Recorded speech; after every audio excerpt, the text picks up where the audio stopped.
Hello friends, कैसे हैं आप सब। तो आज डिस्कस करते हैं, इम्पोर्टेंट टॉपिक है।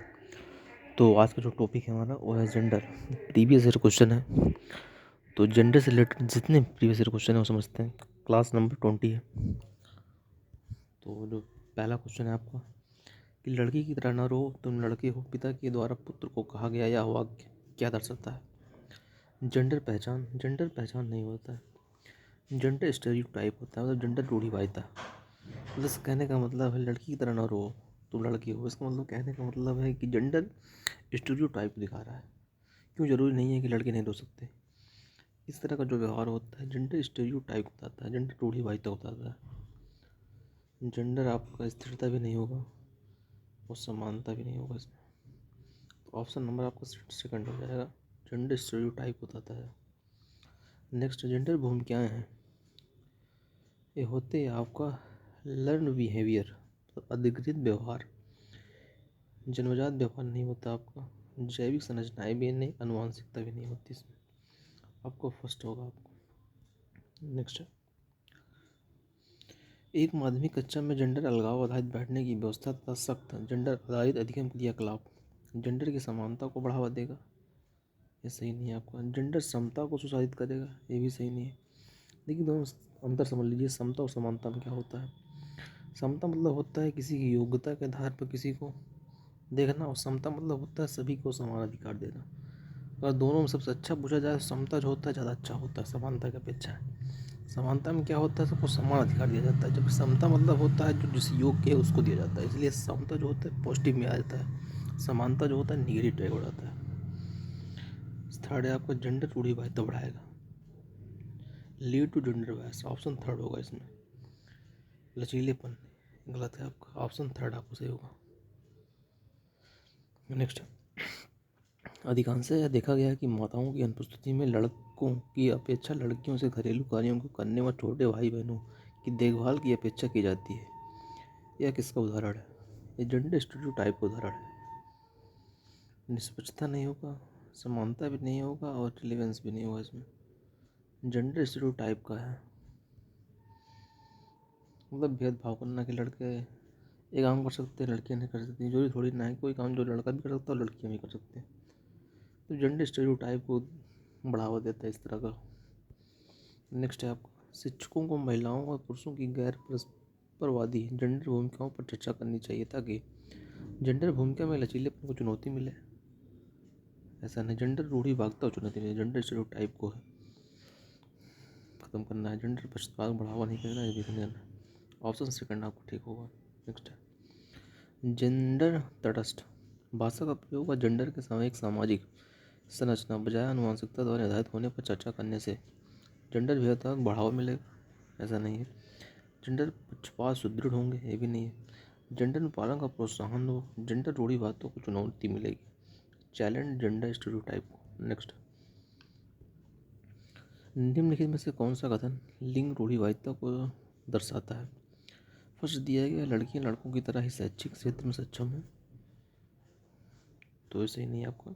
लड़कियां हमेशा अच्छा व्यवहार करने वाली, कोमल और भावुक होती हैं, ये है आपका सेकंड वाला, स्टीरियोटाइप को बढ़ावा देगा ये। नेक्स्ट है आपका, लड़के और लड़कियां दोनों खेलों में अच्छा करने की सक्षमता है, सही नहीं है। लड़कियां लड़कों की तरह शिक्षा और परिवार दोनों को संभाल सकती हैं, इसमें आपका सही होगा सेकंड वाला। लड़कियां हमेशा अच्छा व्यवहार करने वाली, कोमल और भावुक होती है, जेंडर स्टीरियोटाइप को बताता है सेकंड। थर्ड है, उसके बाद है आपकी कक्षा में जब भी कोई लड़का रोता है तो दूसरे विद्यार्थी उसे यह कहकर चढ़ाते हैं कि लड़कियों की तरह व्यवहार मत करो, लड़के नहीं रोते। उनका यह कथन क्या है। ये आपका जेंडर स्टीरियोटाइप को बताता है। इस तरह जेंडर रूढ़िवादिता को बताता है। ये समता का नहीं है, ना समानता का है, ना स्थिरता का है, जेंडर स्टीरियोटाइप को बताता है। इस तरह का अगर व्यवहार कोई अगर लड़के के प्रति जा रहा है या लड़कियों के प्रति जा रहा है तो जेंडर स्टीरियोटाइप में जाता है आपको। नेक्स्ट है आपका, पाठ्य पुस्तक में महिलाओं की तुलना में पुरुषों का अधिक प्रतिनिधित्व होना किसका उदाहरण है।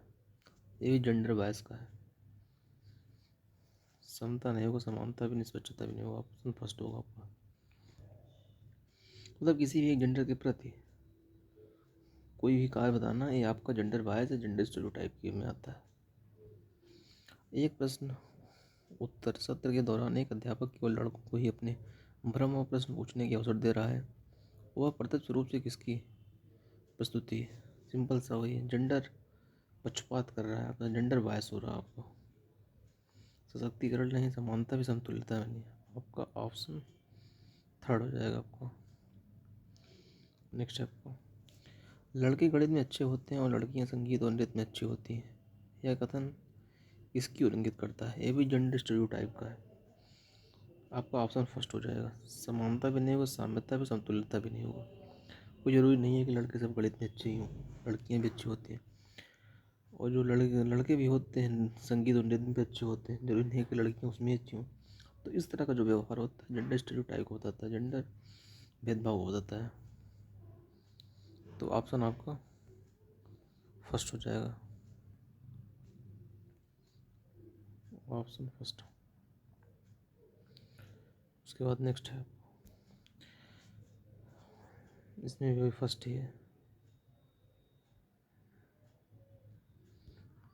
नेक्स्ट, कक्षा में क्रिकेट पर हो रही चर्चा में एक अध्यापक लड़कियों की अपेक्षा लड़कों को अधिक अवसर दे रहा है। ऐसा करके वह क्या कर रहा है? इसमें जो है जेंडर पूर्वग्रहों को पालन कर रहा है।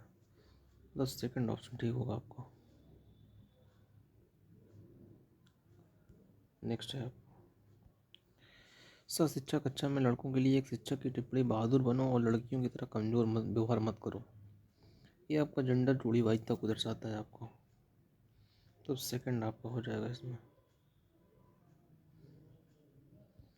ठीक है, नेक्स्ट है, शिक्षकों का कौन सा व्यवहार बच्चों में जेंडर रूढ़िवादिता पक्षपात कम करने में मदद करता है? पहला गया है, कक्षा में केवल लड़कों को भारी कुर्सी मेज उठाने को कहना। यह आपका सही नहीं है। खेल के लिए गुड़िया व घर केवल लड़कियों को देना, ये गलत है। देखभाल करने वाले व्यवसायों का जिक्र करना औरतों के संदर्भ में करना गलत है। सभी जेंडर में स्वायत्तता और सहानुभूति, समानुभूति, एक गुण विकसित करना, ये आपका ठीक है। Option number 4। तो यहाँ भी समझ लीजिए, देखिए सहानुभूति और समानुभूति दोनों में बारीक सा अंतर है। एक होता है सिंपथी, एक होता है इम्पथी। मतलब सहानुभूति और समानुभूति दोनों में पॉजिटिव जो आता है वो समानुभूति होता है। हमें बच्चे के प्रति सहानुभूति नहीं रखना है। जब सहानुभूति करेंगे तो बच्चा जो है ज़्यादा मतलब सहानुभूति ज़्यादा नहीं करना है। कोई बच्चा पढ़ नहीं पा रहा है, उसे पढ़ाने में ज़्यादा मदद नहीं करना है, हमें इम्पथी रखना है, बस समानुभूति, बस समान व्यवहार करना है उनके साथ। तो आपका इम्पथी जो होता है ज़्यादा पॉजिटिव माना जाता है आपको। नेक्स्ट है, कथन कहता है कि माध्यमिक स्कूल में शिक्षकों को लड़कों को भाषा पढ़ाने के बजाय गणित व विज्ञान के विषयों को पढ़ने के लिए प्रोत्साहित करना चाहिए। गलत है आपको। तर्क कहता है कि लड़कों में भाषा को पढ़ने की जन्मजात क्षमता नहीं होती। गलत है, कोई जरूरी थोड़ी ना है कि ना हो। तो ए और आर दोनों गलत है आपका। Option number 4, both A and B false. Next है, गुलाबी रंग को लड़कियां और नीले रंग को लड़कों से जोड़कर देखना, ये भी जेंडर स्टीरियोटाइप है। मतलब देखा जाता है कि जो लड़कियां जो होती हैं वो पिंक कलर का ज़्यादा पसंद करती हैं और जो लड़के होते हैं वो नीले रंग का। ये हमारे जो समाज में ऐसा बना है कि मतलब कि कोई जरूरी थोड़ी ना है, लड़के भी अपना पिंक कलर का पहन सकते हैं और लड़कियां नीले कलर का पहन सकती हैं। ये जेंडर स्टीरियोटाइप बताता है, जेंडर रूढ़िवादिता को बताता है, भेदभाव बताता है कि लड़कियां हैं तो गुलाबी रंग पहनेंगी और लड़के जो है वो ब्लू कलर पहने। तो जेंडर स्टीरियोटाइप को बढ़ावा देता है। Option third. नेक्स्ट है, कथन कहता है कि शिक्षिकाओं को यह मानना चाहिए कि उनके जेंडर से अनपेक्ष सभी बच्चों में तार्किक गणितीय और भाषाई कौशल होते हैं। ठीक बात है। तर्क कहता है जेंडर एक सामाजिक संरचना है। ठीक बात है। जेंडर जो होता है सामाजिक संरचना होता है, मतलब समाज के द्वारा निर्धारित किया जाता है कि यह लड़का है और लड़की, मतलब समाज उसको निर्धारित करता है। तो आपको फर्स्ट हो जाएगा। ए और आर दोनों सही है और आर ए का सही व्याख्या भी करता है। बायोलॉजिकल जो होता है, सेक्स जो होता है वो बायोलॉजिकल होता है, जबकि जेंडर जो होता है, लिंग जो होता है, सामाजिक होता है। तो आपका ऑप्शन फर्स्ट जो आपका सही हो जाएगा, both A and B. And next है और लास्ट है, सह शिक्षा कक्षा में लड़कों के लिए एक शिक्षक की टिप्पणी मजबूत बनो और लड़कियों की तरह नम्र व्यवहार मत करो। ये भी जेंडर रूढ़िवादिता तक बताता है कि लड़कियों की तरह नर्म बनो तो मजबूत बनो। तो ये आपका दिखाता है जेंडर स्टीरियोटाइप को, जेंडर रूढ़िवादिता को। ये कुछ इंपॉर्टेंट पॉइंट्स या फिर जेंडर से रिलेटेड मोस्ट इम्पॉर्टेंट पॉइंट्स हैं। इसके बाद भी तो 1-2 क्लासेस और भी हैं। तो चलिए मिलते हैं फिर नई वीडियो, तब तक thank you so much. Channel पर नए सब्सक्राइब करिएगा। मैंने पॉइंट वाइज मैंने इसके पहले थ्योरी क्लासेस बताया है, इसके बाद जितनी भी वीडियो हैं पॉइंट वाइज मतलब प्रीवियस ईयर क्वेश्चन है सबके अलग अलग पॉइंट्स पर, वो मैंने वीडियो अपलोड किया हुआ है, तो देख लीजिएगा। मिलेंगे फिर कोई नई वीडियो में, तब तक के लिए थैंक यू सो मच।